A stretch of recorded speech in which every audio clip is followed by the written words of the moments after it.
Okay.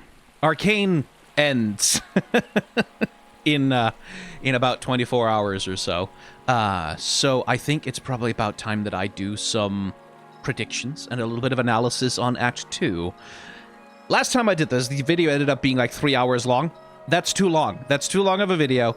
So we're going to do it a little bit shorter here, and I'm going to record it in a slightly different way. You'll see, for example, no Discord hanging out with me here.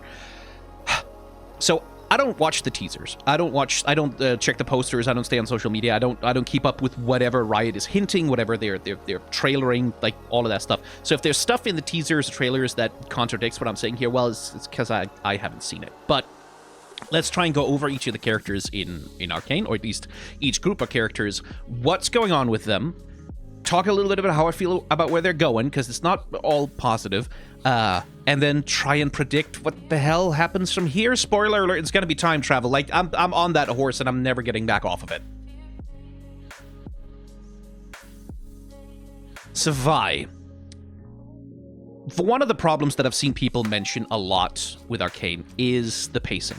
Specifically, that Arcane's pace is so fucking breakneck, right? Like, so everything is happening so fast, and there's so little time to dive deep into basically anything. Vi is a good example of this, because she has an entire arc of, like, descending into self-destructive alcoholism that is handled in, like, a 1 minute and 20-second-ish montage, which is gorgeous. Like, it's a fantastic piece of filmmaking. It looks absolutely fucking amazing, and, like, my goodness, have the lesbians had some feelings about it.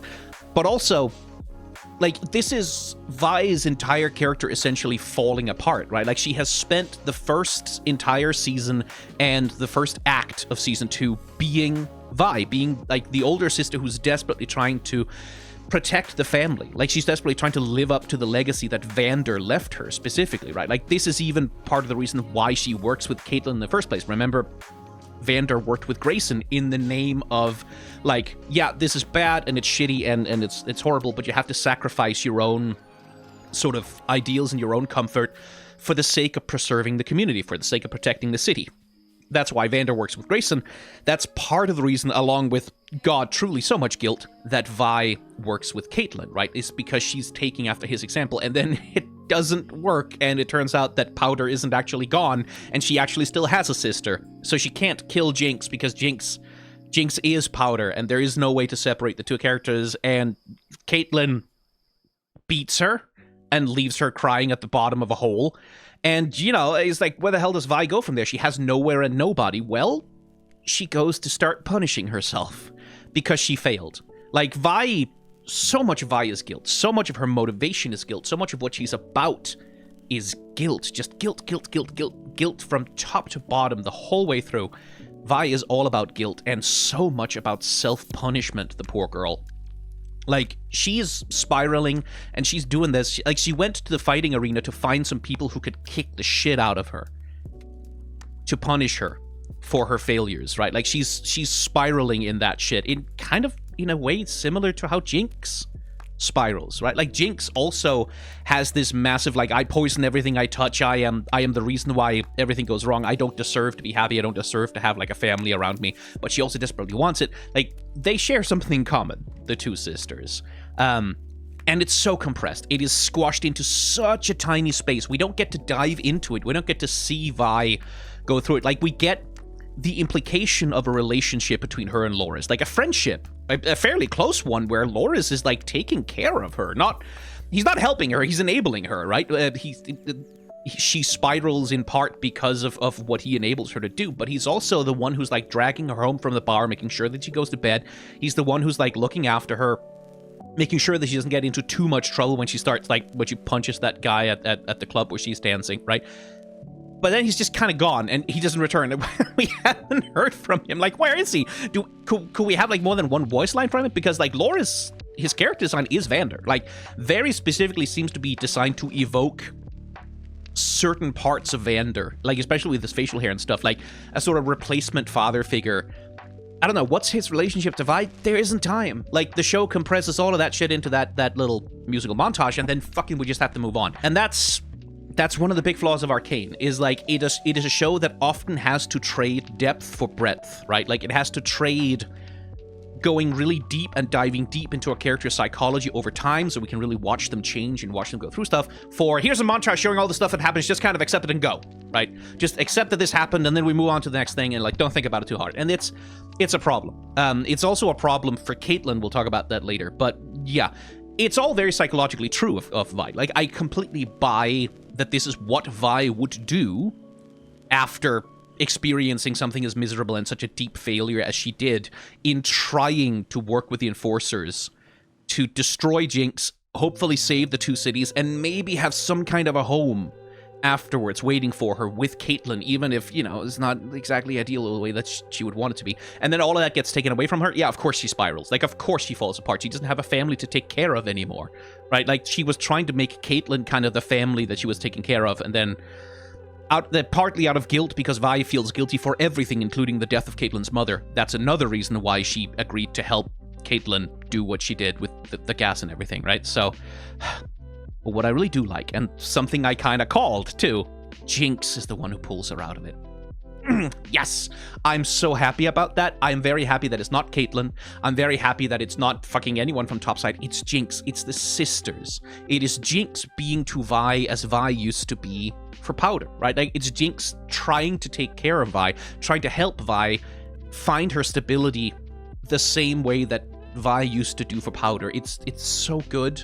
It's so wonderful. I was so happy that Jinx was the one who got to do that, because that also demonstrates of Jinx's like development as a character, that she's been taking care of Isha this whole time, and she's been getting much more on an even keel with herself, and she's like learning to become a more stable person and healing, and that she still has it in her heart after everything. Because, as I've said a million times, the bonds of love do not break in Arcane, right? Like, you can't stop being sisters. Nothing will ever change the fact that the two of them are sisters. She goes to find Vi and tries to give Vi an opportunity for redemption, right? Like, because, as Jinx says, last time we went after Vander, we tried it on our own and it went wrong. Let's do it together this time and try and see if we can't make it work. And then they do! But it also says a lot about like how deep and dark the hole is that Vi has fallen into, that Jinx is the one who has to pull her out of it, right? Like, that Vi has really fallen very badly apart at this point. And so it makes sense to me, like it says something that Jinx is the one who's the more stable of the two at this point, right? Like, that says something about just how deep she's fallen. I did not call Vander returning as an actual character. I thought it was going to be Warwick. I thought it was going to be all Warwick all the time, nothing but the monster. I thought, thematically, that he was going to be a haunting, a specter of Vander that was like haunting the city, haunting Vi, and that she was kind of like maybe running away from, or that she had trouble facing or dealing with because she's consumed with all this guilt about not being able to protect the family.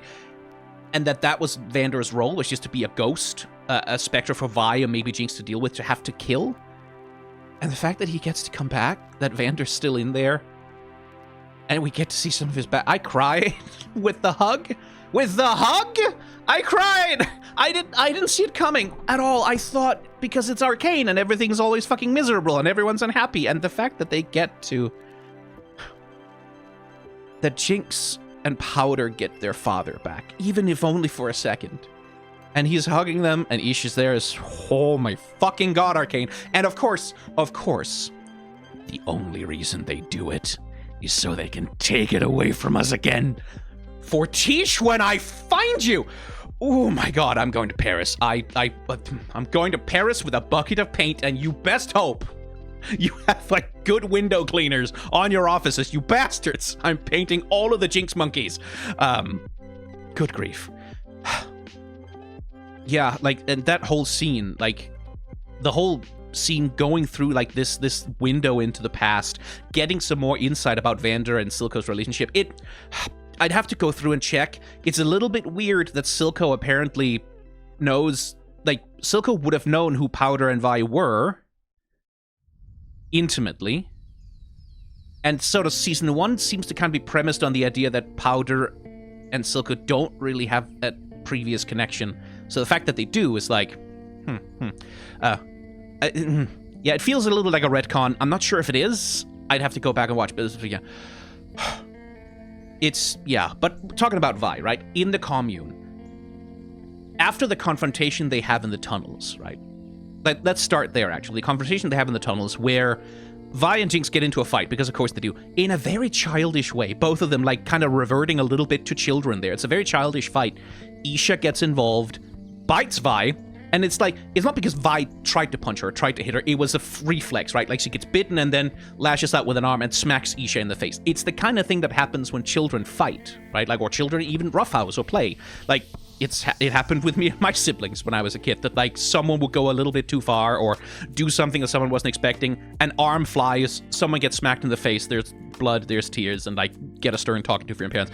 Not that it's okay. Like, Vi is an adult, she should know better. But it's like, it's the kind of thing that happens when children fight, and Vi at this point is in a very childish state of mind. And it's the fact that it's Jinx who's the one who says, okay, well, fight is over now. The fight has now stopped. We are not fighting anymore. I'm gonna go take care of the little one. And I'm gonna make sure that she's okay, and I'm gonna help her, like, get on an even keel and make sure she's not traumatized. And Vi sees that, and the range of expressions that goes through her face there. Like, you can see in her head, this is like, oh shit, she's the big sister now. Right? Like, you can see that thing of like, oh fuck, like that's what I'm supposed to do. I'm supposed to be the one who does that. I'm supposed to be the big sister. She's doing that. Like, that should be me. And that's, for Vi, I think, both a demonstration that Powder's still in there, that Jinx isn't just the murderous psychopath, right? That it's not just that. That Powder is there because Powder is kind. Powder would be that kind of person when she was feeling, like, steady, right? But it's also that thing of like, oh, she's acting the way I used to act when she got hurt. Like, I think it really is that thing of Vi, like, being forced to recognize herself in Jinx in a way that just makes it impossible to... Because Vi was trying to project so much of her anger onto Jinx, right? Like, so much of her guilt. Like, Vi was trying to provoke a fight because she wants to be punished. Like I said, like, she wants to get in a fight. She wants to be punished. She wants people to hurt her to make up for how much of a fuck-up she feels like she is, right? And so that she sees Jinx being the one who's responsible, who's, like, being a parent, who's taking care of a kid, the way that Vi used to. And Vi should never have had to take care of a child at the age she was at, but, you know... Yeah, like, holy fucking shit, man. Anyway, the commune. That was kind of the place where we're going. At the commune, when Vi asks Jinx, so what do you think? And you can see Jinx is like, you're asking me what I think about something? Like, you want my input? You want to hear from me? And it's like, yeah, because Vi used to cut Powder out of everything to protect her, but still cut her out of it and, like, not really allow her autonomy or control over what was happening in their lives, right?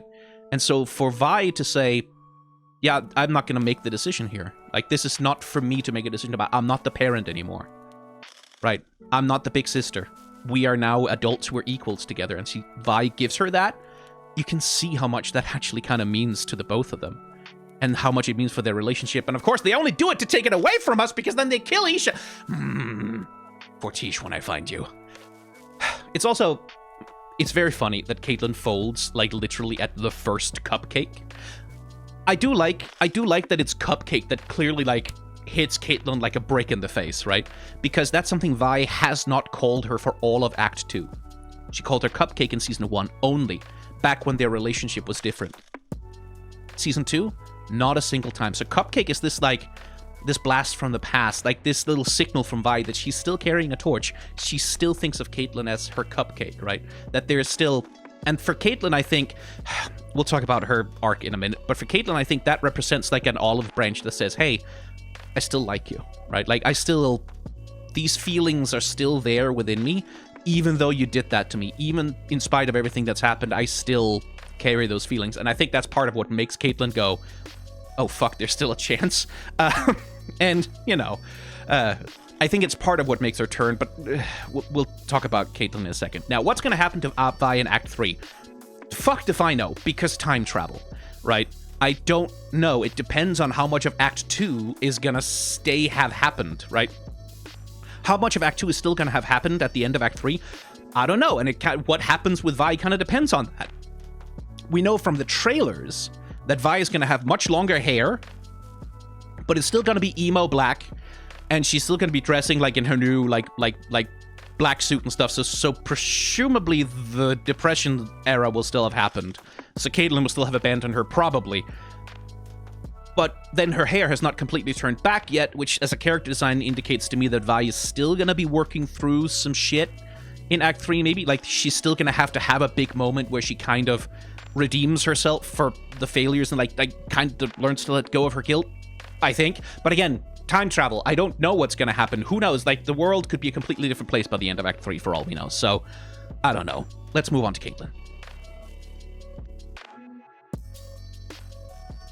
Ambessa. I really like Ambessa as a character still. Like, she's a good villain for what Arcane wants to do. She's a really good villain for what Arcane wants to do. Having said that, she also kind of just spends the majority of Act 2 taking L after L after L. Like, she can't control Hextech now because of whatever the hell it is that's happening with Jayce and Heimerdinger and Ekko. She's lost Mel because she made a calculated risk that went wrong. She can't control Caitlyn, who's, like, rising up against her in a million subtle little ways. She gets her ass handed to her by Warwick, which, you know, fair enough, like most people would. Then she gets owned by Vi and Caitlyn completely after doing a monologue at Vi, which is, like, that feels overconfident for her. That doesn't feel like that, especially after the Amara scene where she was so cool under fire and, like, completely controlled everything that Amara knew, that she underestimates Vi so badly and just kind of monologues at her and says, I shall have to kill you in order to control Caitlyn, ha ha ha. That feels a little bit too cartoon villain for her. Like, I feel like that made her a little lame for a moment, like a little bit too classic villain. Is like, so some of the aura has definitely come off of her, and I think that's part of the point of Act 2, is that Ambessa, after having very successfully manipulated everything in her favor in Act 1, right? Like in Act 1, except for Mel getting lost in Act 1, Ambessa did the false flag operation to get the council on her side. She put Caitlyn into the position that she had. She got control over Piltover effectively, right? She got everything she wanted. Act 2, everything's kind of starting to unravel for her. She loses Richter. Like, she doesn't have control over the city. She's not getting the Hextech weapons that she wants because Hextech is acting fucky. She, like, doesn't know what Jayce and Heimerdinger are. She can't find Jinx, right? Like, she can't really get anything to fucking work for her the way that she wants. She seizes on the opportunity to grab Warwick, but she's also being, like, ruthlessly manipulated by Singe, who's just getting everything that he wants from her. So she's like, okay, so clearly things are falling apart from her a little bit, and that's a good place to leave her for Act 3, because in Act 3, that's when she's like, okay, at this point she will be desperate enough to really start hitting the fucking accelerator on what she's doing, right? Act 3, we kind of know from the trailers that dropped before the season's even started that she's gonna fully invade Piltover as well. Like, that there's gonna be skirmishes and fighting in the street between Noxian soldiers and Piltover enforcers, and that she's gonna be on the front lines of that, right? And in order for her to get to that point, she does have to be a little bit desperate. Like, shit does need to have gone wrong for her, and she does need to be in a position where, like, the calculated risk that she's about to take is a really fucking dangerous one. It's like a huge thing that she's about to do, right? Losing Richter, I think, is also a good point on that. Again, time travel, who knows if she's actually going to lose him. I think he's going to stay dead. I don't think he's going to come back. But I like her relationship with Richter. They have a closeness with one another, a trust and a vulnerability. Like that scene at the Hextech lab after they vaporized that poor goat man, where like Ambessa sort of like surrenders her control and like lashes out like, how, like, why can't anything go right? And Richter is the one who like reassures her and steps forward and is like, we shall have our chance, right? And like sort of emotionally takes care of her a little bit. I like that. I like that she has that closeness with Richter, that she has someone with whom she can be vulnerable. And then Richter, like, again, the point of that is so that Richter can get killed, so that we understand that when he dies, it's not just, oh, Ambessa lost a soldier, it's Ambessa lost a friend, maybe even someone she kind of vaguely considers an extended part of her family. And so, of course, she's gonna fucking... Like, that's when she says, okay, we charge into battle now, everyone dies, right? Like, that's when she hits the berserk button and says, fuck you, time for war. I like that, right? Like, I like that we get the complexity of Ambessa, that she can be vulnerable in that way, not just with Mel, but like that there is a person underneath all of that. I am like Noxian warrior, I'm control of things, sacrifice, power, guile, wisdom, blah, blah. Like, I like that. I think maybe they went a little bit too hard on taking... Like, I still don't like the scene with Vi where she overplays her hand so badly, because they established in the scene with now I forget her name, the merchant guy, Amara. They established in the scene with Amara that she's better than that, right? Like that she's someone who doesn't overplay her hand like that. And so the fact that she does it here is like, I get that she would underestimate Vi, but still.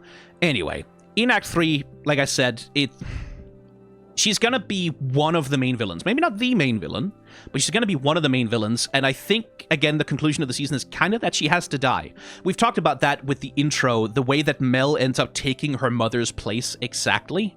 That there is that ambiguity there, right? Like, oh, does that mean Ambessa's not around anymore? And I think, yeah, I think Ambessa's gonna fucking die.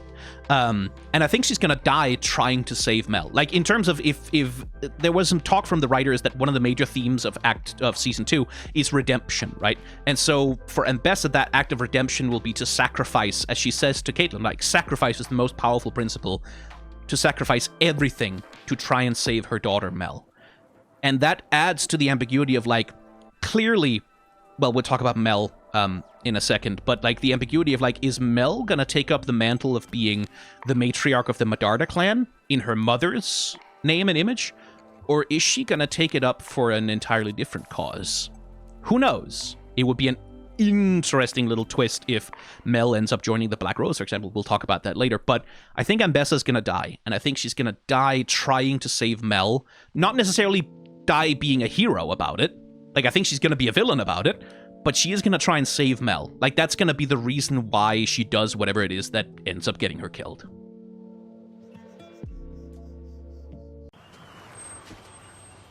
Excuse me, are y'all with the cult? We're not a cult. We're an organization that promotes love and... Yeah, this is it. Viktor, oh god, cult, holy shit, cult. Like, Arcane is not a subtle show at the best of times, but holy shit, they hammer it home with the cult, right? Like that, oh, this is some fucking cult shit that's going on. It's like, wow. But here's the thing, even though Viktor is clearly the leader of a cult, I don't think he's a cult leader. In the sense, I don't really think he knows what he has done to the people that he has healed. I don't think he does. I don't think he fully understands exactly what he has done to them. I don't think he understands that the reason they stay with him and join his commune is not because they have been rationally persuaded that it's a good thing to do, but because a little bit of some hexcore magic has gone into their heads and not so subtly altered their personalities in a fundamental way and kind of, I would argue, essentially killed the people that he heals. Because the thing is, the members of the commune, the ones that we see, again, Arcane trades depth for breadth. I would have loved to spend some more time in the commune, meeting some more characters, talking to them more, getting more of a sense of who they are and what's going on with them and, like, what their deal is, so we could have a more complete picture of what's up with them. But the ones we have met, where we have some places to draw comparisons, are Sallow and it's Huck. Right, Sallow and Huck are the two characters we know from the rest of the show who are now part of the commune. And Sallow is especially the one I want to talk about, because Sallow goes to Viktor, and it can't have been more than a few days, maybe a week or something, from episode 5, when Sallow, I think it's episode 5 that Sallow goes to Viktor, and it's also episode 5 where Sallow gets killed by Jayce, right? No time has passed there, and in that brief period of time, Sallow went from, I am the most corrupt, fucked up, sad little, like, washed up, meow meow, like, self-obsessed, selfish, greedy, fame-hound asshole in all of Piltover. I'm a piece of shit, I'm a sack of garbage. He goes to, oh, I was once such a broken creature, and only Viktor could put me back together, and now I am so happy and serene. Like, his personality is gone. It's not Sallow anymore. Not by... A person can change over the course of a long period of working on yourself, getting therapy, like going through, like making rational act, like not necessarily rational, but making active decisions about, like, changing your behavior, becoming a different person, like making decisions about how you want to see yourself, how you want to see other people. A person can absolutely change as much as Sallow has, but overnight, like one day to the other, he's just all of a sudden, I am a serene, wonderful, like, Viktor is the most wonderful man in the world. I owe him everything, and I care very much about paying back my debt, which is like, does that seem like Sallow to you? Someone who gives a shit about paying back his debts to people? It's not Sallow anymore. It's someone who has his voice, someone who wears his face, but it sure shit ain't Sallow, right? Because that's not who that person is. And it's very much the same thing with Huck, right? Like, Huck used to be scared, he used to be timid, he used to be constantly worried, he used to be paranoid, and he used to be very insecure. And now it's like, oh yes, I am Huck, I was a terror. And both of them also have this thing where they talk poorly about their former selves, right? Like, oh yes, once upon a time, I was a terrible person, and I sucked, and I was the worst, and I was just like an awful person that no one should like, and I didn't have any friends, and I didn't deserve any friends, but now that Viktor has touched me and healed me, I'm a good person who has, like, I've had a chance to wash away the past and become someone new. Isn't it wonderful? But that's not Huck anymore. All of those parts of Huck, gone, right? And that's what Viktor's healing does to people, right? Because yes, people come to Viktor and is like, I've super fucked up with tumors and stuff, or my legs were crushed, or stuff like that. Could you please fix that? And then Viktor does that. But then he also fixes some things that they didn't ask him to do. Like, do you think Sallow asked him, like, hey, could you please touch my forehead and turn me into a completely different person because the person I am right now is a piece of shit and I want to be better? No! He said, fix my legs, motherfucker. Like, that's what he said. He asked for the legs to be fixed. Viktor did more than that. Again, I'm not 100% sure if he knows that he did that. I'm not 100% sure if he's conscious of it. And I don't necessarily think that the moment he touches someone, they instantly lose their whole personality. I think it erodes away over time. Although, again, with Sallow, it happened real fucking quick. Viktor kills them, would be my contention. Like, thematically, not necessarily, like, you want to debate, like, the sort of the ethics of what constitutes a life in a person. In real life, that's a different question, but in the context of the fiction, in the context of, like, what the story is trying to say about what Viktor does to these people, I think effectively he kills them. Because Sallow doesn't exist anymore. Huck doesn't exist anymore. Those characters don't exist anymore. What's left instead are two people who are essentially exactly the same fucking personality.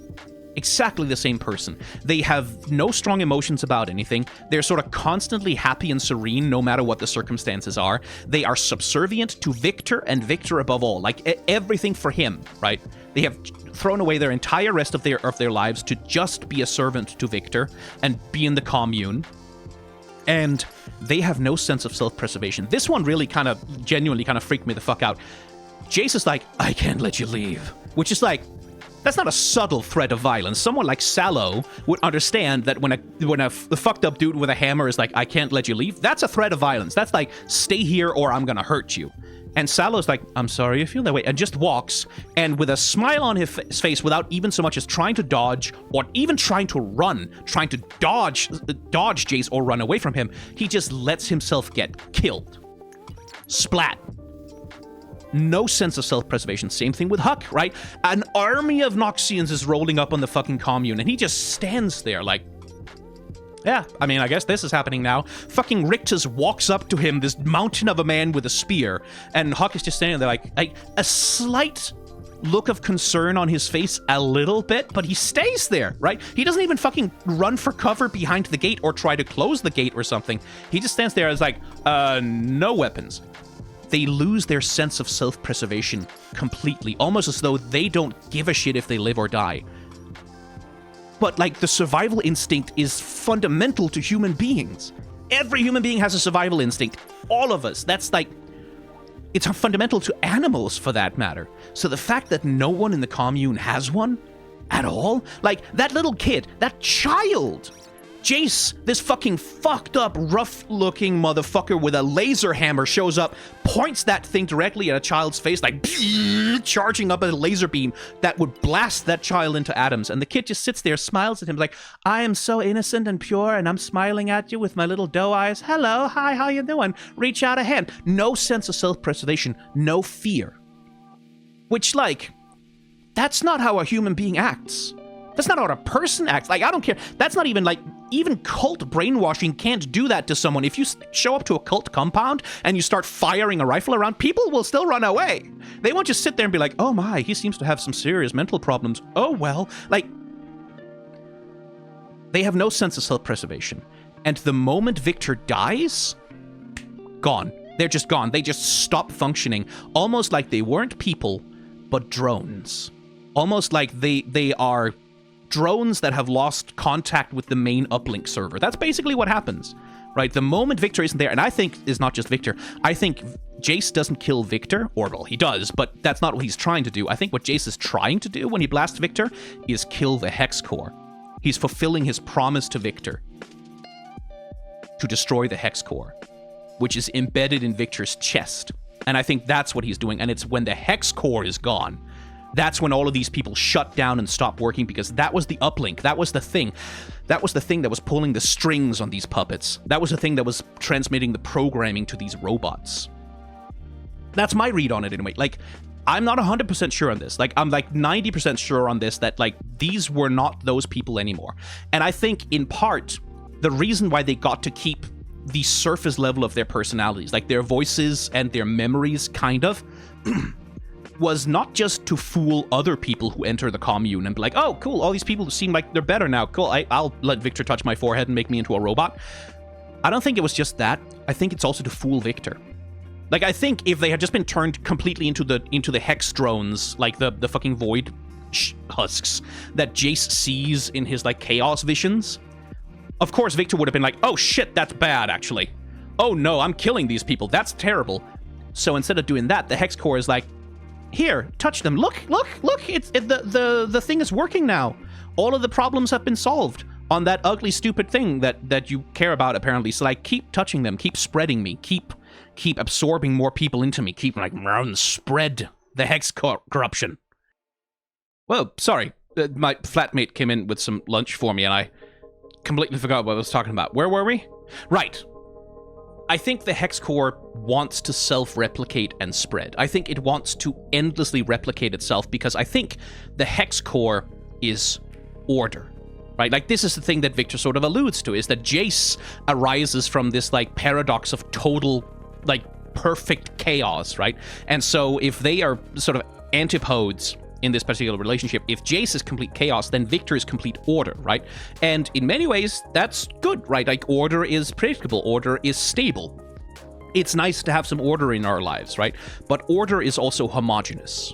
Order is also constraining, constricting, right? Like, so Viktor touches people and he introduces them to perfect order, i.e. he removes all of the chaos from them. But all of the chaos is, you know, all of the stuff that makes a person people, right? Like, that's what makes human beings, is all the chaos, all the contradictions, all the flaws, the foibles, all the problems that we have. That's kind of what Arcane is about, is a whole bunch of people with very interesting problems going through stuff, whereas the people that Viktor creates, by ordering them, by organizing them, as it were, like in these perfect rows, as is alluded to in his intro, where he's sitting there with all those identical masks hovering in the background behind him, is identical, like, drones, right? Like just these things which aren't people, which aren't individual persons, but which are just, like, order in the shape of a person, right?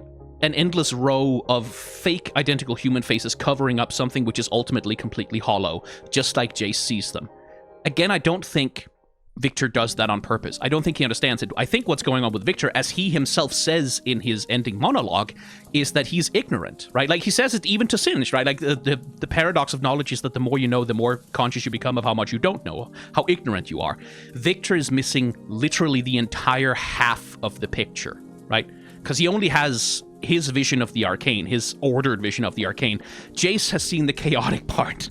And that's why this all kind of goes tits up for him. That's why he ends up not creating people who are healthy and whole and healed, but drones, which have, like, identical personalities copy-pasted onto them, even if they have different memories, right? And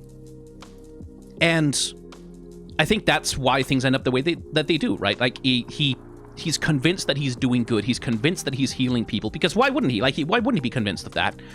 But he is missing half the picture, right? He's operating on ignorance of half of what the arcane is. And so much of Act 2 is also framed from Viktor's perspective. Right? Like, when we go into the arcane cosmic realm where Viktor is hanging out with Skye, right? They are gleaming, beautiful angels floating serenely through an ordered cosmos, right? Like, when they're heading into fix Vander and stuff like that, there's like, oh yeah, look at all this stuff, and we're just kind of la walking through, like, looking at things and organizing things and understanding things. It's a very calm and peaceful, like, it's like, this is very much Viktor's vision of what he's doing, right? His vision of what he's doing, his understanding of what he's doing, it's all framed through his perspective. And we only get these little glimpses of Jayce's perspective, right? What does Jayce see here? What has he seen here? Like, because again, if we're operating with time travel, this might not be the first time Jayce has tried to come back and fix things. this might, in fact, be like the 100th time that he's like, maybe he's tried coming back 99 times to try and talk Viktor out of doing what he's doing, and at this point it's like, fuck it, laser hammer time, right? We don't know. But everything is seen from Viktor's perspective, and from his perspective, what he's doing is that he's creating order out of the abject chaos and pain of people's lives. Nowhere is that more clear than with Vander, right? Viktor is trying to help Vander, and he doesn't consider what he's doing removing a person's humanity, right? Like he says as much to Singe, right? I won't sacrifice this man's humanity for your plans, and certainly not to like preserve myself. Viktor still believes in this. He's not evil, right? Like he's not turned into like the herald of the glorious evolution. You will be assimilated, as he sometimes is portrayed in the main canon. He is still Viktor, still that humanist, compassionate, kind man who's doing the best he can under the circumstances that he has to do some good in the world, right? But he's missing half the picture. So he's helping Vander genuinely, right? I think if he had been allowed to complete his healing of Vander, if he'd been allowed to completely finish the process, probably Vander would have been turned, drone-like too. I think Vander would have lost a lot of his personality too. But it's because the process is incomplete that Vander is not yet dronified. That's my read on it, at least. And it's an important scene because, like, Viktor was helping Vander. He was helping him. Like maybe the end point of that process wouldn't have been something great, but he was helping. He was trying, and Vander was getting a lot of himself back, and he got to be with Isha and Jinx and Vi, and they got to just be a family again for a second.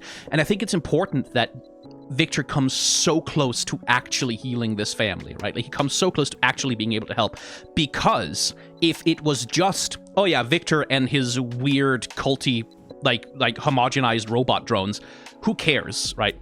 Like, it's like, yeah, okay, so clearly that's bad and we need to end it, but it's because he was helping Vander and he was so close, right? If like, maybe even if we sit here saying like, oh, it would probably have turned bad, he would probably have dronified him, it's like, but like, did it really have to?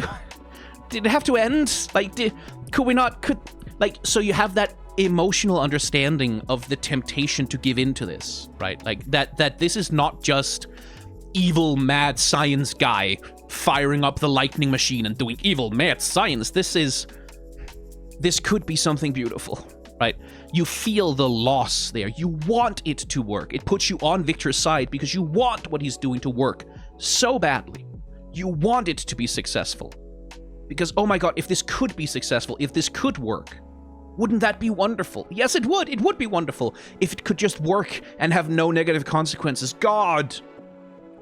Of course, like, it has to be tempting in order for the tragedy to land, right? Like, it has to be, we are this close to things being good, and then everything falls the fuck apart in order for it to feel, like, emotionally powerful.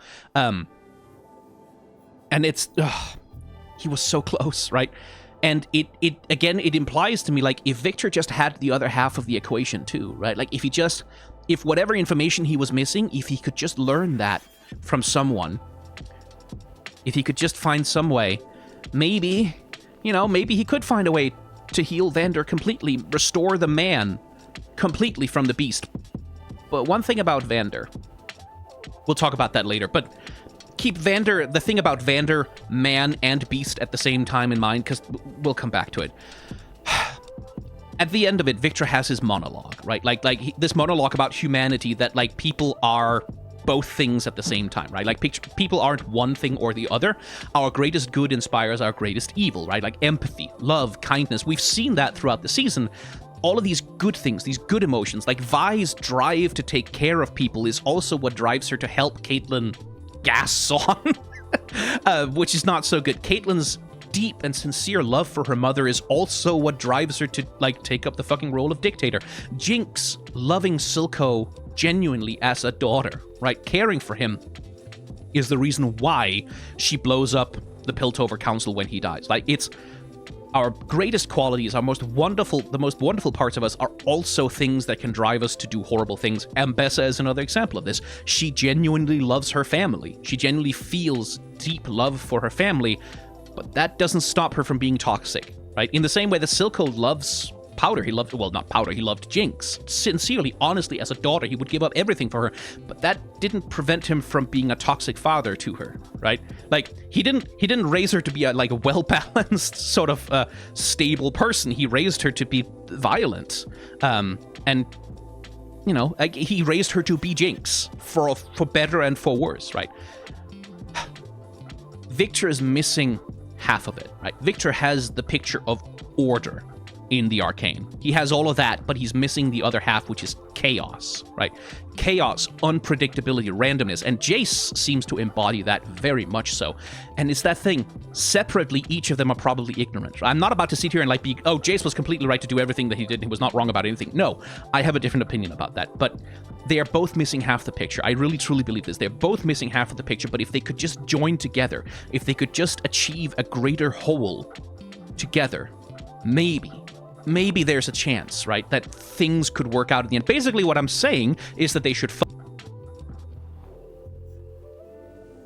So Jayce is fully on some Terminator shit here, right? Like, he's fully on some time traveler coming back from an apocalyptic future to warn the past, right? That's his character design. It's like, he appears out of this, like, magical and he's like, oh, I'm all fucked up and I'm rough around the edges. Like, he's just like, if they'd given him an eye patch, it would have been like completely obvious, but like, I'm from the future, please. Like, I have to warn you, if you have to stop this thing from happening or the apocalypse. Like, that's his character design. That's who and what he is as a visual presence. But also, another thing about Jayce's character design right now, there's a little bit of Viktor League of Legends in there. Like, not Viktor Arcane, but Viktor League of Legends. Like, he has the leg brace, he has that shoulder piece thing, which sort of mirrors the character design with Viktor. That's interesting. And I'm like, is that just an Easter egg? Is that just an Easter egg? Or are you meant to actually take something from this? Because, like, this is a complete fucking crack theory, a thing that's never going to happen. But wouldn't it be funny if Jayce is the one who ends up becoming Gloria's evolution Viktor? Like, the man who turns people into machines, and then Viktor is the one who's, like, more like the defender of tomorrow, who's... Like, is that what they're fucking doing? Is there a sort of... I don't think so. Like, that can't possibly be true. But I think the reference is intentional. Like, I think the fact that Jayce now has the same kind of disability that Viktor did in Season 1, I think that's on purpose. I think that's specifically a thing. Because, as I've talked about, Arcane is very much about these paralleling story arcs and storylines, right? And in Season 1, Viktor begins the season mostly able-bodied. Like, he uses a cane, but, like, he's mostly able-bodied at that point. His disease hasn't progressed as much yet. And as Jayce becomes more and more powerful, more and more wealthy, becomes a counselor, becomes, like, more and more famous, becomes a celebrity, and rises and rises and rises in Piltover, Viktor falls more and more into obscurity, more and more into loneliness. He becomes more and more cut off from everyone, and his disease progresses and progresses and destroys his body more and more. Like, that's their paralleling rising falling story arcs, right? And so I kind of feel like it's the same thing that's happening in Act 2, right? Because as Viktor, being able-bodied, like, gains more and more followers, more and more power, becomes more of a celebrity, essentially, like, gains more and more of a position of prominence, and his body is more and more perfect, and he's more and more like beautiful. Jayce then goes through this process of, like, to start with, like, after Viktor leaves, Jayce clearly stops taking care of himself. He gets, like, more ragged and sort of more. And then some other a time skip kind of happens there when he's inside the Hex Core. God knows what the fuck happened to him. But he becomes more and more ragged, more and more chaotic, more and more like broken and sort of barely holding himself together by the end. So there's this paralleling rise and fall, right? Like, where they're mirroring the arcs. Whoa. Tracking went weird there. Where they're mirroring the arcs from Season 1. I think that's what it's meant to do. It's specifically meant to place Jayce in the metaphorical position of being the victor of this particular season. I think that's what it is. But the other part of this imagery, if you slow down the scenes with Jayce when, like, magic effects are happening with him, over and over again, it returns to this idea of multiple Jayces all being coalesced into one, right? Like, multiple versions, multiple mirror images, multiple, like instances of Jayce all being compressed into the same body, and this pulling him in a million different directions. And I think that's like the reverse of the kaleidoscope thing, right? When they are sucked into the Arcane in the Hex Core, like whatever the thing is that happens, right? We get this kaleidoscope effect when everything gets exploded into like a million mirrored versions of the same thing, like repeating over and over and over again, this chaotic pattern. I think the reverse of that is Jayce pulling himself together just enough to become one person again for a bit, just long enough to go and do what needs to be done. And that's, again, Jayce is chaos, right? Like, he's chaotic, he's unpredictable, he's dragged all over the place. He has these like flashes of weird images that like force him to sit down and put his head in his hands, and he's in pain, clearly, from what he's doing as well, right? So it's this thing of as a contrast to Viktor being this glorious, cosmic, beautiful angel, like serenely floating in a perfect, ordered universe, Jayce is this demon out of hell, basically, like this fucking ragged thing that's pulling itself like forward by sheer bloody-minded willpower, while slowly falling apart at the edges because he's containing multiple versions of himself, like maybe multiple different timelines of himself that are all sort of pulling in different directions and dragging on each other, and like trying to make him do 5 different things at once, and he has to try and find one thing to do. That's my reading of it anyway. But the imagery keeps returning to this idea of Jayce, like there being multiple versions of him, or multiple images of him, or multiple parallel versions of him, which I think is interesting, because like where Viktor is very one, like very whole, very one with himself, Jayce is splintered. He's shattered in a million different pieces, which is interesting. The voiceover we get with Jayce, like, I won't fail, implies that Jayce didn't show up to kill Viktor just on a whim, right? Like, it's not just, he didn't just pop out of the hex core and be like, I have to kill my friend. He was sent here by someone. Someone asked him to do this. And I think it might be Viktor. Like, at least that's a fan theory that's been floating around, which I find kind of compelling, is that Jayce came back from the future where Viktor was the one who told him, like, you have to fulfill your promise. You have to do what I asked you to do back in Season 1. You have to destroy the Hex Core. And Jayce being like, okay, I won't fail. And it might be Viktor who's the one asking him to do it. Like, that would make sense. That would be the one person, I think, who could ask Jayce to kill Viktor, and Jayce would do it, would probably be Viktor, right? That makes me, like, I don't think Heimerdinger could ask him to do it. I don't think Jayce would accept that. I don't think Ekko could ask him to do it. But if Viktor was the one who said, Jayce, you have to kill me. Like, you have to destroy the Hex Core, I think that would be something that would make Jayce do it. Like, that would be enough to get him to be determined enough to do it. Clearly, he has also seen something fucked up. Like, he comes back like, the Arcane isn't, like, Hextech isn't a blessing, it's a curse, right? He has clearly seen a fucked up world where Hextech goes very wrong and everyone gets turned into, like, Void drones. The connection between the Void and the Hex, like, I think what they're positioning is, again, a dichotomy, right? Between the Arcane as this creative force that can make things and that can cause things to happen, and then the Void as the destructive force, as the force that obliterates everything. And it's Void corruption, like that side of the Arcane. But the Void is not going to be like an alternate dimension, it's going to be a side of the Arcane. And it's Void corruption that's eating the tree alive. It's Void corruption, right? That's the other side of the coin that Viktor doesn't know about. And because he's boosting the Order side so much, the Void side is also acting up and starting to, like, leak in and consume the world in that sense. I think that's the relationship between the Arcane and the Void that they're hinting at, but I don't fucking know. It's interesting.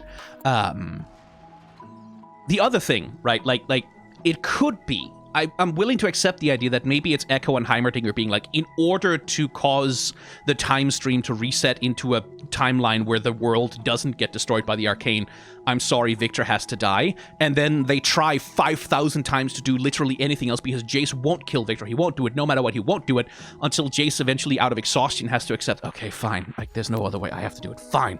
I won't fail. Right? Fine. Right? That could also be it, if that's what it is. But the other possibility, of course, is that just like I have a theory that Viktor is being puppeteered by the Arcane, he's being manipulated by the Hex Core, which wants to replicate and spread and homogenize the whole world in its own image. It's not impossible. Like, as Viktor says, there's some other force, consciousness thing, entity at work in Jayce. Maybe Jayce is being manipulated by the chaotic side, right? Like, Viktor sees this glorious possible future, this glorious evolution, and Jayce sees every single negative possible outcome. Viktor only sees the positives, Jayce only sees the negatives, and therefore, right? Like, Jayce only has that. The world looks ordered and serene. Jayce just sees drones and, like, horror monsters walking around everywhere, zombies, unreal, not people, right? A world that has been destroyed by the Arcane. It could be that, right? It could be literally that Jayce is being manipulated in exactly the same way that Viktor is, and that he actually doesn't know anything about where Heimerdinger or Ekko are. Like they all went to a different place. Like, maybe Ekko and Heimerdinger got out somehow or got somewhere else. But Jayce, because he's the one who swung the hammer, right? He's the one who actually swung the hammer and exploded the whole thing into that butterfly image. Maybe he got pulled away to something else, right? So, who knows? I don't actually know. I don't have a strong take on this. Next act, though, Act 3, it'll 100% be Jayce. Like, we'll get to see what Jayce went through, right? We'll get to see what happened to Jayce. Why did he end up concluding that, like, Viktor has to be killed or the Hex Core has to be destroyed even if it kills Viktor? How did that happen? There's going to be a whole episode dedicated to that, I swear to God. Like, because Jayce wouldn't walk into the commune and kill people on a whim. He wouldn't just kill Sallow. Even if Sallow was weird and different and had clearly been turned into some kind of strange drone person, he wouldn't just kill someone, right? In order for him to get to that point, some shit has to have happened to him. And my worry is, the thing I'm terrified of is that we're going to get episode 7, and it's going to be, oh, look, another music video just compressing everything that happened to Jayce into 1 minute and 20 seconds, where we don't get to actually engage deeply with what happened to him, and the rest of the episode is like Vi and Caitlyn having relationship drama or whatever. Don't compress this into a fucking music video, Fortiche, please. Like, you can't keep doing that. Like, you can't get away with that forever. We need to see what Jayce went through. We need to get to see what the fuck happened to Jayce in detail. It can't just be a musical montage. I won't accept that. That's not good enough. But we are definitely in Act 3 going to get to see what happened to Jayce, and hopefully, by the end of that, understand him a little bit. Singed. This magnificent bastard, Singed. This spectacular scumbag, this fucking guy. Holy shit. What an amazing fucking villain. I like him so much. He's so fun. He's so cool. God, Singed is like, yes, Ambessa, muscle mommy, all of that, but Singed is like the best villain of the whole show. He's better than Silco. Oh my god, I love him so much. He's so cool. Like, he's an asshole. He's a bastard. He's a scumbag, but he's so cool, though. He comes to the rally, right? Like the political rally, and I see him there, and I'm like, oh, even Singed has been convinced to come to the political rally because maybe somewhere deep down he has like some sympathy with Son and cares about his future. No, he doesn't. He went there to get arrested. He went there because he's like, okay, what's a good place for me to go and get arrested? Well, like, I don't know what the fuck his accent is. Oh yeah, here's a rally. There's definitely gonna be enforcers there, right? Like, he went to get arrested so he could slit his palm and call Warwick so he could pitch it as a weapon to Ambessa. That's the whole reason why he's there, is specifically to get arrested and call Warwick. And then he knows that someone, like, this is what he says, like, when he has the conversation with Ambessa and with Caitlyn, it's like, no one in power is innocent. And he has seen people who want weapons before. Silco came to him for that, right? He just knows, like, if I demonstrate the power of this thing, and I let people know I'm the one who made it, I can make more of them, I can summon this thing at my will. Yeah, no, they're gonna come to me with an offer, right? And he's right, because Ambessa is desperate. Ambessa is taking L's, right? Like, Ambessa doesn't have Hex Tech the way that she hoped she would. She doesn't have access to it. She's looking for something else powerful to help her. He was just doing a fucking... He was being a door-to-door salesman, just like showing up somewhere, knocking on the door, saying, monster anyone? Big scary monster anyone? Slit palm, drop blood, kill everyone. I'm very pleased that he killed the prison warden, by the way. That guy, fuck that guy. Holy shit, what an asshole. He's the one who was responsible for so many of Vi's beatings, apparently. Cool. But he was just doing fucking product pitching. He was just fucking... Oh, and yet he's not a simple villain. He's not just an evil guy, right? Because he has that complexity within him. I think when they're in the prison car with Isha, and he talks to her and is like, oh, I'll tell you a secret. We won't be staying long, right? Like, I think he means it. I think he's genuinely trying to be nice to Isha and kind of reassure her. It's like, yeah, you know what, little one, don't worry about it. I have a thing that'll get us all out of here. And I think, this is my theory, this is entirely my theory, I think the reason Isha was in a cell that wouldn't open is because Singed put her there. Like, that would be my guess, is like Singed is the one who made sure that Isha would be in a cell where the door was closed so Warwick couldn't get to her. That's my theory, is that he took steps to try and protect her a little bit because he has a soft spot for children. Of course he does. That's my feeling. Anyway, but the complexity of Singed, of course, is that he goes to Viktor, and, like, after having thrown his lot in with Ambessa fully, right? Like, he's like, oh yeah, I'm on your side, I'll do work for you, like, I'll swear an oath of loyalty. He goes to Viktor, and he's like, hey, Viktor, what if we betrayed Ambessa? Like, what if we used Warwick instead to just inject that juice into you? and like make sure that you live and then you help me revive my daughter. Like that's basically the pitch he's making, right? Like we can use Warwick to make sure that you live forever. Viktor, you must survive. Instantly ready to just like, yeah, fuck Ambessa, like who cares what she wants? And when Viktor rejects him and says, no, I won't sacrifice this man's humanity, Singe just like visibly a little bit annoyed. And it's like, okay, I mean, I have a plan B, so who cares? But he would have, I think he would have betrayed Ambessa immediately because he's like, oh yeah, like Viktor is a better option for saving my daughter's life. So therefore, like no loyalty whatsoever except to his child. Like what an interesting character. Right? And the little philosophical debate they have, that's one thing. Like Viktor, when he talks about evolution, he's wrong, right? No, evolution has a destination. It's like, no, it doesn't. That's not, like, that is literally not what evolution is, unless, of course, you have a very limited perspective. Unless Viktor only has half of the picture, unless Viktor sees the universe as this perfectly ordered, like, deterministic thing, where evolution is marching along a path to a specific destination to, like, supplant nature and overtake, right? Superseded, then of course he would come to that conclusion, because that's wrong. That's not how evolution works, right? And Singed is the one who's kind of expressing the more chaotic view of what evolution is. Like, nature's greatest force, forever changing, right? And Viktor like, no, it doesn't change, nothing changes, everything's kind of the same all the time. Interesting. Like, they have that little philosophical back and forth, and Singed, like, I think Singed is also, like, honest that, like, he's very, like, he very much wants Viktor to live, right? And when he takes Viktor's hand, like, I think it's because he's like, it's hard to tell, but I think he knows that Viktor will be able to see his memories and understand him. I think he knows that Viktor will be able to see that Singed is doing all of this for his daughter. Right? I think he'll have learned enough from talking to people who were at the commune. It's like, oh yeah, he seems to be able to read minds, that Singed is like, I'll show him that we're not so different, right? Like, we have the same motivation ultimately. We want to save people. We want to undo death, right? That's Singed's mission, is to just make death no longer a permanent thing. Which, holy shit. So yeah, no, Singed. Love Singed. I don't know what's going to happen to him in Act 3. Again, my best theory is that he's going to get Warwick, right? Because Warwick still has to transform fully into the wolf. That's what Warwick is in the game, so that's kind of where he has to end up. So whatever time travel shenanigans happen, Warwick is still gonna get injected by Singed with whatever that serum is. He's still gonna complete the transformation. He's still gonna become fully the monster, and Vander's probably gonna be dead, gone forever. Unless maybe Viktor can extract his consciousness from like, who knows? But I don't think it's gonna work. I think whatever Singed is trying to do, because he also only has half the picture, right? I don't think it's gonna work. I don't think it's gonna be able to revive Oriana, and I think in the end, it's gonna be Viktor who builds Oriana's body.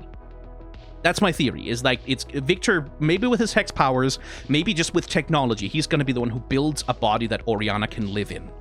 And he'll be the one who helps Singed bring his daughter back to life. And then Singed is going to go off to Noxus and be Captain of War Crimes or whatever. But that's my best theory about what's going to happen to him in Act 3. Now, Jinx and Isha. Fortiche, you motherfuckers! You ass... Oh my god. I love their dynamic and their relationship. I really do. It's so... God, it's... Isha gives Jinx this opportunity to work through her trauma, finally, right? Like, Jinx has this opportunity to give Isha the care that she didn't receive as a child. Like, the peaceful, stable childhood, for the most part, that Powder just never had access to because of, like, where they lived and what the fuck was happening. Like, Jinx is being there for her, like supporting her, being stable, and like engaging in her interests in a way that Vi was never able to do for Powder, because Vi had all of her own shit going on, right? Vi was a child. She should never have been responsible for raising another kid, but it's so good, and it's such a, like, yes, like, that is a genuinely satisfying way to show Jinx working through her trauma, is like she learns that she can be a positive presence in someone's life. Remember, Jinx's main thing is like, I'm a Jinx. I kill everyone I touch. Everyone who's close to me dies, right? I fuck everything up. I am a curse. Everything's gonna go to hell with everything I'm involved in forever. That's just what my life is. And Isha proves that wrong, right? She's a positive presence in Isha's life. She takes care of her. They have a good dynamic. Like, Isha helps Jinx, but Jinx also helps Isha. It's disproving the Jinx curse, right?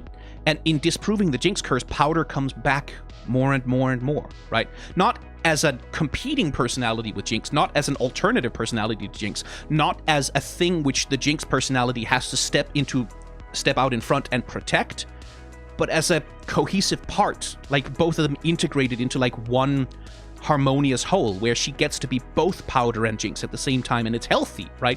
We see Jinx get to grow so much and become so much more capable of taking care of herself and other people. It's like, oh my god, it's so good. I wish they had more time. But, and then of course, and that, all of that is, Arcane then decides to kill Isha, right? Now, again, I'm on that time travel cope. I think Isha's gonna live. I think she's gonna be saved by whatever Ekko's about to do. I think so. I'm holding on to that with both hands right now. But I don't... This is a thing. I don't think the writers of Arcane are gonna do what I'm worried that they're gonna do. But if they just kill Isha, I'm gonna be so disappointed, right? Because, for many reasons, Jinx gets to have so much progress here. She gets to have so much progress, she gets to heal herself, she gets to prove to the world, to herself, more than anything, that she can be a positive presence in people's lives. She can be a hero rather than a curse, right? Like, she can help people, she can be something good, something helpful for her community, for people around her.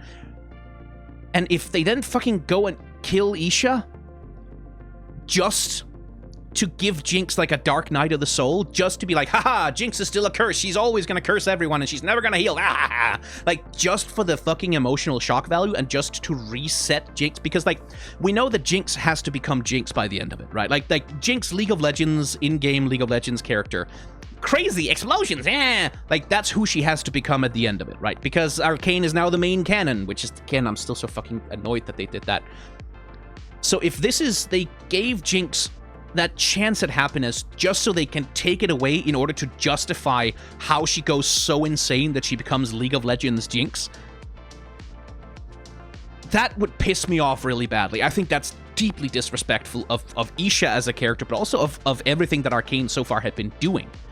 Because I don't want Jinx to turn into Jinx League of Legends. I don't need her to turn into Jinx League of Legends. I want her to be Jinx Arcane. That character in the Arcane universe, not beholden to IP bullshit for the Riot Games Corporation. The character from this story. And if all Isha is a plot device, a final horrible trauma, like this thing of like, you thought you weren't a Jinx? Psych, we killed your kid. Just to fuck her up so badly that she can become League of Legends Jinx? I don't think they're doing that, to be clear. I don't think they would. I think the Arcane writers know better than that, but if they just do that, if they just use Isha as this, like, convenience, this prop, this object, like a fucking manic pixie trauma girl, right? Like, as this convenience to shape Jinx's character arc in a way that I'll be so mad. I'll be so mad. Fuck that, right? Again, I don't think they're gonna. I'm just worried. I'm just scared that that's what they're gonna do. Because once Isha dies, Jinx comes back as psychopath Jinx, as destructive, nihilistic, everything I touch turns to shit, right? Like Vander, like I saved Vander, then Vander died. I saved Isha, and I built a life with her, and I like became her mother a little bit for a while, and it healed me, and then she died, so okay, I guess I'm a Jinx forever. They can't be doing that. That cannot be what's happening. I will not believe it. I will not believe it. No. Time travel is going to happen. Ekko is going to shatter time. Isha's going to be okay. They can't just kill her to fuck with Jinx. I do not accept it. Like, absolutely fucking not. Because Jinx deserves the chance to heal. Right? For real. Genuine healing, right? And equally, if the thing is Isha dies and then Jinx doesn't turn into Jinx, like she's grown strong enough that she can handle it without her, that's still just using Isha as a prop, right? Like, that's still just using Isha as a convenience, as a means to dump another trauma on Jinx's pile so she can have something to be sad about. And I'm interested in Isha as a character. Who is she? What does she want, right? What were her dreams? Because the trouble with Isha, and this is again Arcane being so compressed, is we don't get to see any of her personality. Like, in Act 1, Isha drops into Jinx's lap from out of the sky. Jinx murders 3 people in front of her, then points a gun at her, and then leaves. And then Isha immediately is like, okay, I'm going to fixate on that girl, right? Like, I am now willing to die for you. Why, right? There are many ways in which you can explain why Isha would be that way. Like But Arcane doesn't have time to do it. It doesn't have time to build out Isha's psychology, Isha's character, who she is, where she came from, what she wants, why she thinks the way that she does. We don't get any of that. We don't have any of her backstory. She just kind of arrives in the story, fully formed, doesn't get to have any kind of a character arc, and then she dies, right? Again, I don't think she's going to die. I think Ekko's going to save her. He has to. But I don't like that. I think that, like, compared to the depth that all the other main Arcane characters get to have, if Isha just shows up to be a beautiful, innocent, angelic little child who heals her new mother by just being so good, and then Jinx has to sacrifice her, and that's... I also don't like the idea of a storyline where, oh, this poor traumatized woman, how shall we heal this woman from all of the damage? Oh, I know. Make her a mom. I don't like that as a story beat either. Again, I don't think the Arcane writers would do that, but I don't like stories where children are just used as these objects with no real personhood, right? These things that arrive in adults' lives just to sort of facilitate their character arcs, just to facilitate what happens with them. Because children are people. They are full, complex human beings, and what I loved in Act 2 was that we got to see some of that from Isha, right? That Isha is clearly capable of acting independently, that she has her own ideas, like her own devotion to Zaun, her own want for Zaun to become a better place. Like, okay, cool, let's explore that. Where did she get that? Like, who raised her to think that way? Was it Jinx? Right? Like, was it Jinx who actually, even without meaning to, instilled into Isha the values of, like, political struggle for the freedom of Zaun? Someone must have, because that's not something like an 8-year-old comes up with on their own. Because absent a deeper dive into Isha's character, what it looks like is just that, why did Isha pose as Jinx in order to galvanize the Zaunite resistance? Oh, it's because she wanted to support Jinx's healing and her character arc, right? That it's not because of anything she wants, but because she just exists to further Jinx's character arc, to push Jinx into, like, completing her storyline, to push Jinx into completing her character. And I don't like that. I want Isha to have her own thing that's independent of Jinx. That isn't just try to interlink my fingers there. It can't really track that. That isn't just all... Isha isn't just about Jinx, but she's about herself also. And I don't think she's going to die here. I think we're going to get to know who she is, where she came from, why she was being chased by 3 of Cross's bad guys who were clearly willing to, like, almost, like, risk death in order to catch this one kid. I think there's more to her than that. And I think we're going to get that because she's not going to die, because Ekko's going to shatter time. I'm on the time travel cope forever because Isha can't die here. That's too cheap. I will not accept it. Okay, coming down from that a little bit, let's talk about Mel, because Mel is the most disconnected character in Arcane so far. Like, in all of Season 2, Mel has been the most disconnected from everything else that happens, right? She sort of barely gets to talk to Jayce, and then she's off doing skullduggery with, like, Lest and Laura, and then she gets taken by the Black Rose in Act 1. And then Act 2, the only scene she gets is she's in the oubliette, or the ocularum, as it were, and she has weird illusion adventures with, like, that fake version of her brother, right? So the only connection Mel has to anything here is the Black Rose, right? And the only connection the Black Rose has to anything, or the main connection, is to, like, Ambessa, right? And that makes sense because the Ambessas are all about family, right? And Jayce isn't there, so, like, you know, makes sense that I do like that Mel gets to go off on her own and have an adventure. Like, she's not just a supporting player or a character in everyone else's political play. She gets to go off on her own and do her own thing and show her own competences. That's good. I like that. But everything in Act 2 is still set up. It's still like, oh, mystery. We're building the mystery box, and like, oh, aren't you curious to know what's inside it? We're going to hint at a whole bunch of things and confirm nothing. And Mel is still mostly in a position of lacking agency. Like, in the sense that she's being imprisoned by LeBlanc, and she's being manipulated by powers that she doesn't understand, that are trying to fuck with her. And LeBlanc is manipulating Mel fiercely. First of all, with, like, Kino, her brother, like the fake version of him. That's one thing. That's fucking bleak thing to do. But also, the cell that she's in, the ocularum, I'm not 100% sure that place is real. Like, I'm not sure that space is even real. Because so much of what happens there is, like, kind of unreal and fake and weird. Especially the water. Like, there are times when the water seems to flow backwards, upwards. Which, again, hey, time travel thing. But I think the whole place might be an illusion. I think when Mel was taken by LeBlanc in her office. It's possible she never left. I think it's possible that everything Mel has seen so far, including like all of her jewelry being taken away and like her clothes being ragged and stuff like that, it could be that all of that was an illusion. And all LeBlanc was doing was like showing her these fake images, because LeBlanc is all about illusions, right?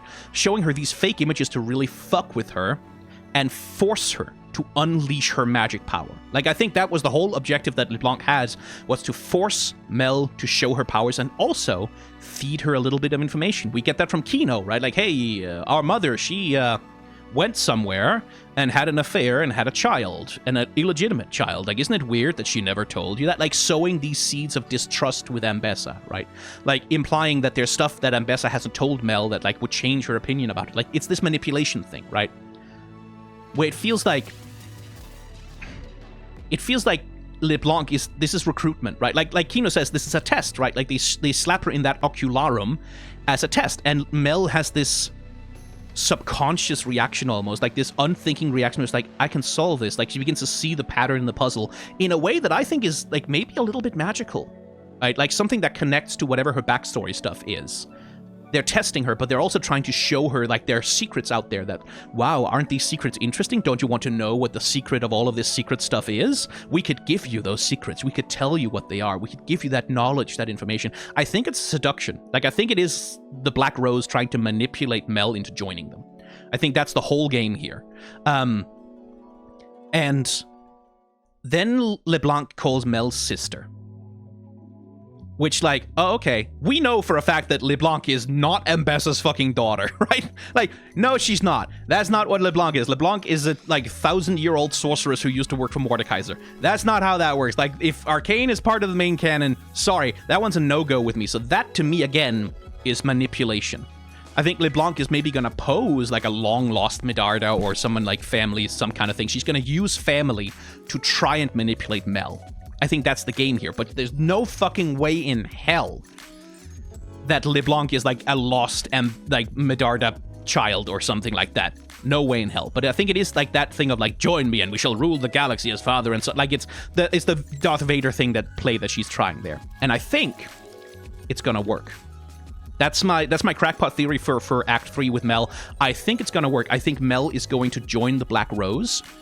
Not willingly, not in the sense of like, oh yes, I believe in the Black Rose and I care about their political objectives, but in the sense of like, I need the power that these people can provide me. I need the answers that they can give me, and I will manipulate them to my own ends in order to save my family, to save Jayce, to save Piltover. I think she's gonna at least temporarily be on the Black Rose's side for a bit, because I don't think Elora is dead. I think they pretended to kill Elora, but then Elora is gonna be perfectly fine, and the Black Rose is gonna be like, see? We could tell you, like, we teach you, like, oh. And also there's going to be the threat, right? Like, the Black Rose is like, Elora isn't dead now, but we could kill her. We could kill everyone you love. Every single person you've ever cared about, we could kill them. Jayce, we could kill him. We could find him somewhere. We could kill him. We could destroy Piltover. Like, it's going to be manipulation and threat, right? Like, carrot and stick. And I think Mel is going to take it. I think she's going to join the Black Rose, at least for a while, hoping to turn the Black Rose's resources against itself and try and find some way to save her family.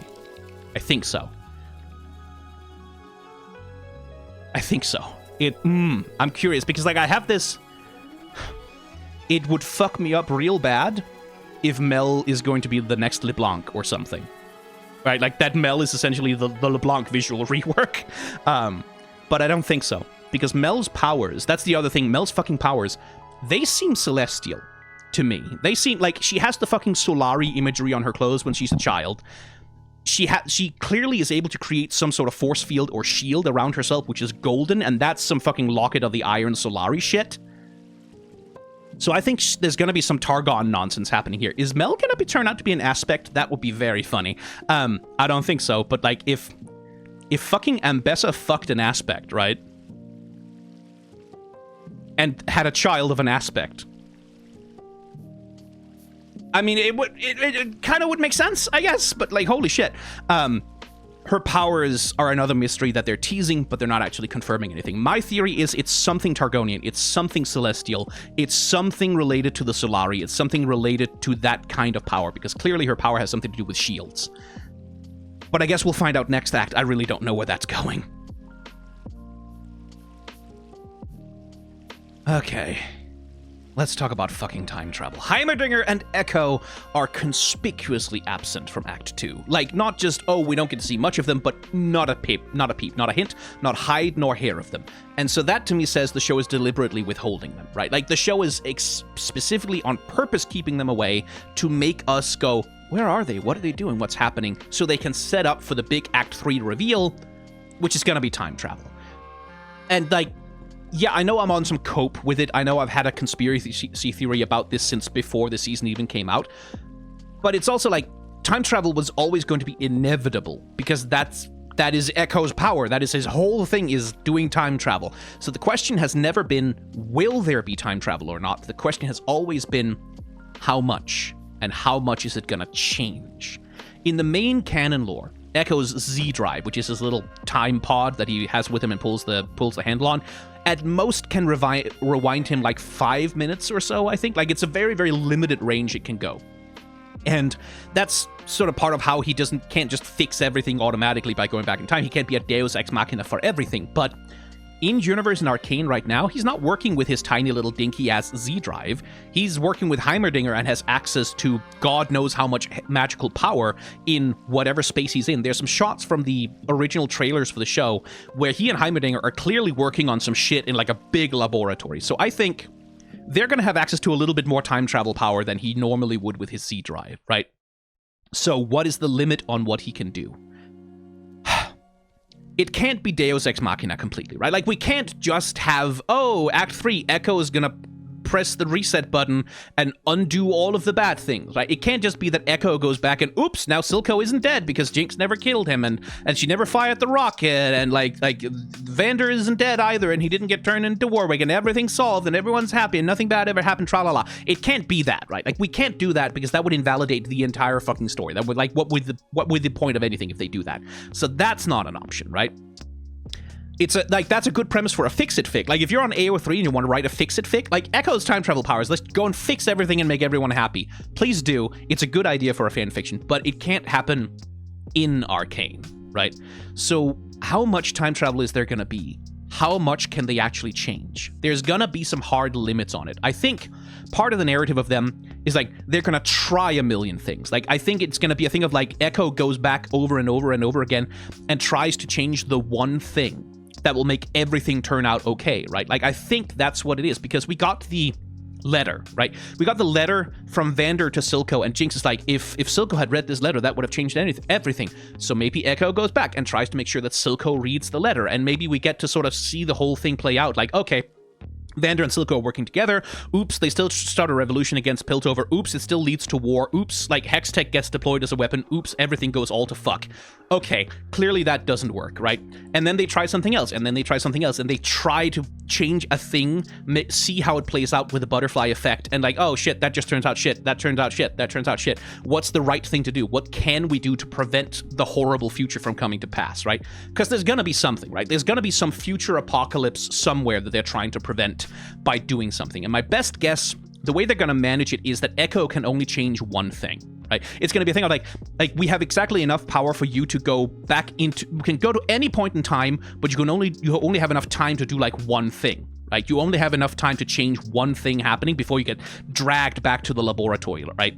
And so we have to make the one thing count.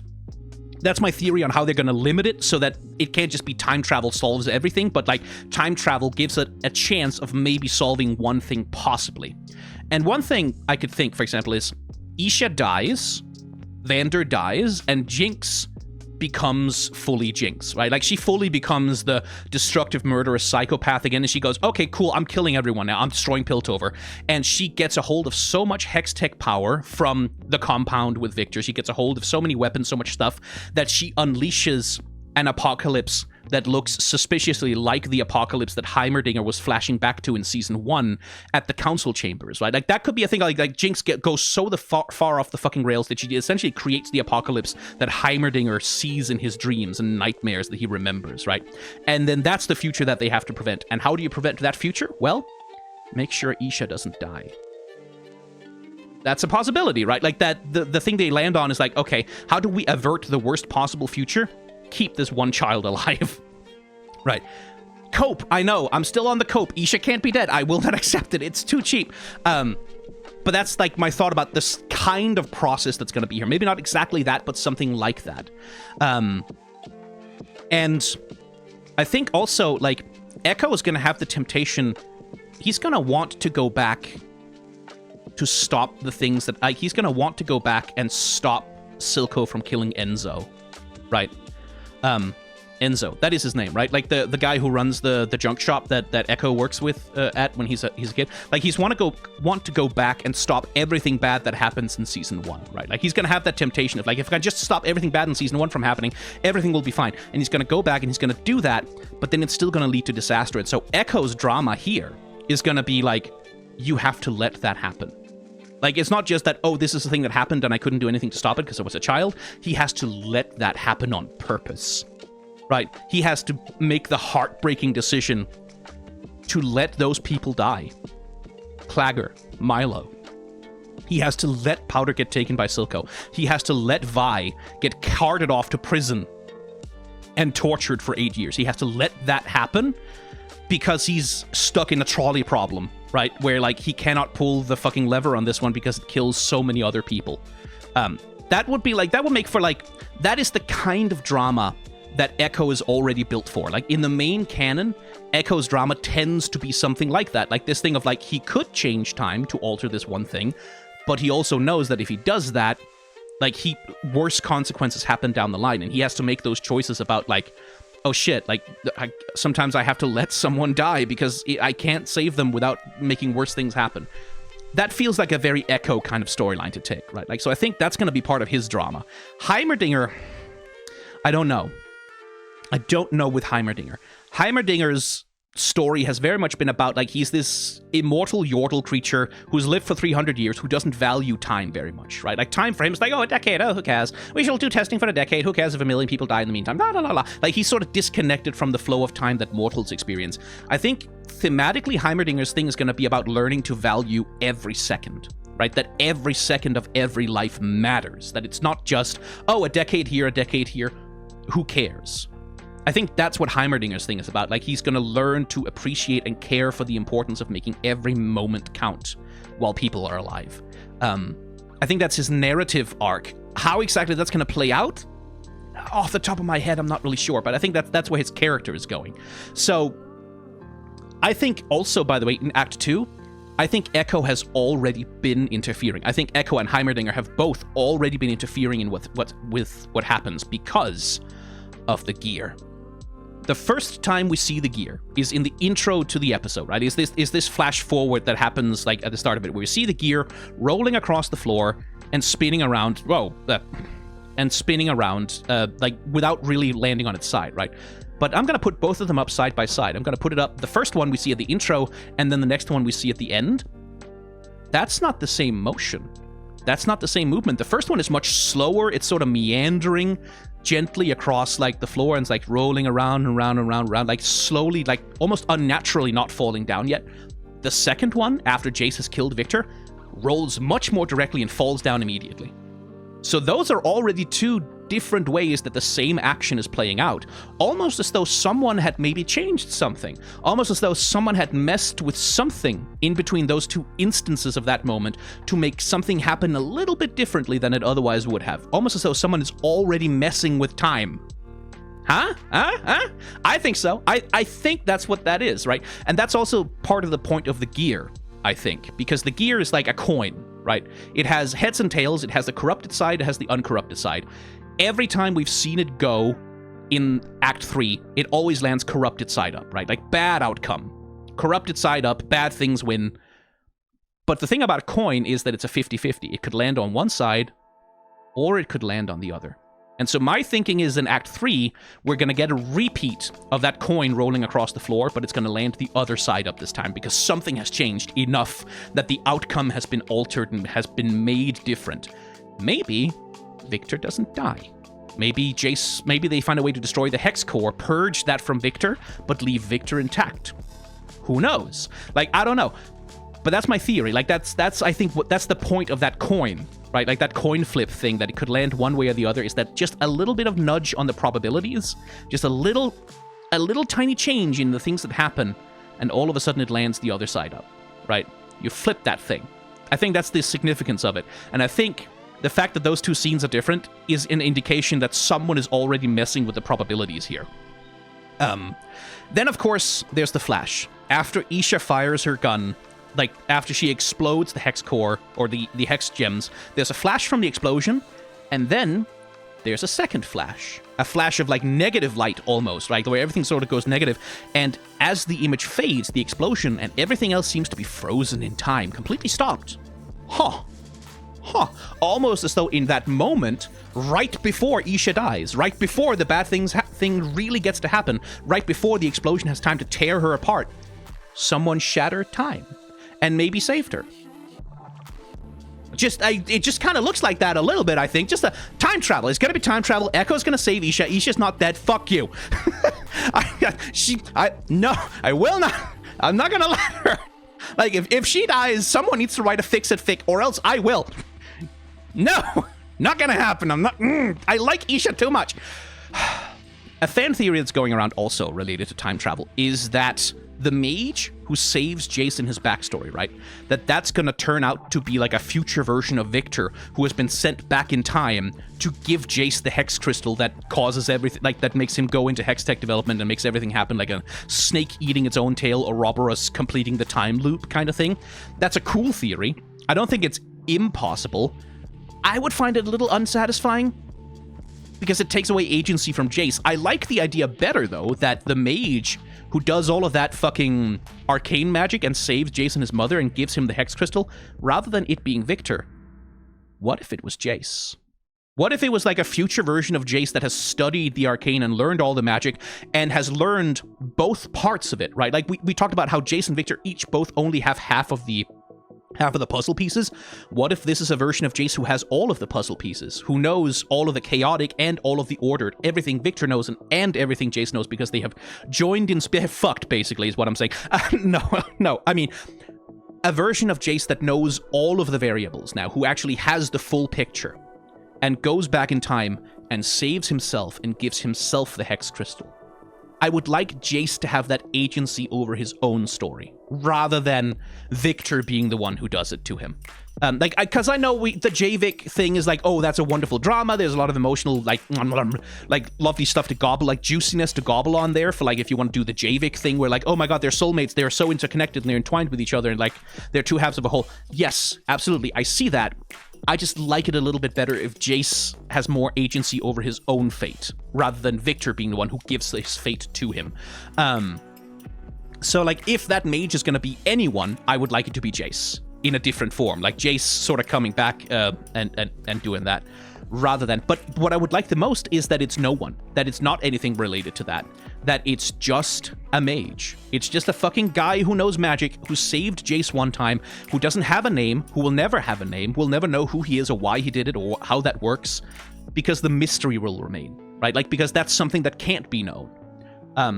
I think they're probably going to do some explanation for it. Like, I think we're going to get a flashback where we get to see who the mage is and what happened and why it's happened, blah. That seems to be the implication of the imagery with Jayce, right? Like, where he is smashing the hex core, or the hex gate core, rather, and he sees that image from his past with the mage holding out, like, the anomaly and handing it to him kind of thing. I think that's indicating that they will go all the way back and do some flashback, and it's like, oh, the mage was actually someone special the whole time. I would like it a little bit better if he was just a mage. Like, if that was not something that was just ordained by cosmic fate or whatever, but it was just a random thing that happened, because sometimes random things happen. I would like that a little more, but, you know, who knows? Yeah.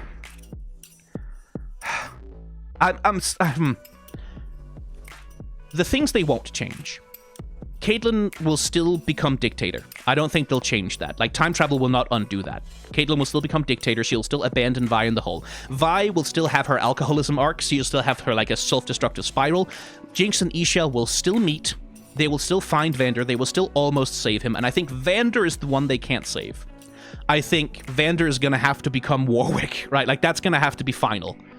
So Vander is gonna die, or he's gonna, like, Vander the person is gonna die, and Warwick is gonna survive and be left in his place, even though Isha survives. And Singed is gonna get to have his, experiment to use to try and heal Oriana and whatever. I think that's set in stone.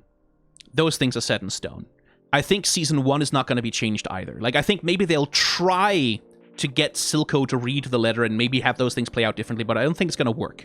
I don't think that's gonna be made permanent. I think Season 1 is still going to have happened. Most of Season 2 is still going to have happened. I think time travel is only going to change one thing. I don't think they're going to undo the whole season. That would be unsatisfying. So, a closing thought about Vander here. Vander is intertwined with Warwick, right? Like Viktor says as much, that he has to go and find Vander's consciousness inside the beast and extract it from him. Vander's space ghost form is literally made up of multiple stitched together faces and bodies, and Viktor is trying to pull these things apart from one another. He wants to entangle them from each other, to separate them, to bring them apart and bring back the true Vander. And that's what we want too. Oh my god, do we want him to come back to himself. We want the Vander we remember, the good Vander, the sweet Vander, the dad Vander that we remember from the start of Season 1. We don't want the monster. Except, weren't we saying a lot of the same things about Jinx? Wasn't Vi saying that about Jinx?